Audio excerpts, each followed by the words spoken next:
ourselves in that way.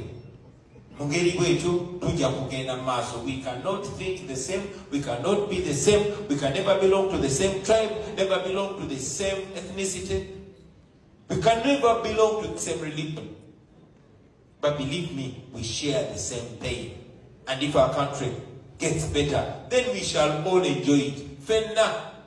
Abamu mujjala kunyumirwa nnyo Uganda kuba mujja kuba temuyina kati ffe tulina enkovu nnyingi nnyo ku mubiri ne ku mutima. So support whoever is fighting for what is right. Don't be a fault finder. Don't tear freedom fighters down. Don't discourage them. Mufube nnyo okubakkiriza nti buli omu akwalifyinga okwogera ku nsonga z'eggwanga lye. Era bw'aba tazogeddeko bulungi gwe zoogereko bulungi. Tomugamba gw'oli mubi nnyo kubanga tobyogedde nga profesa.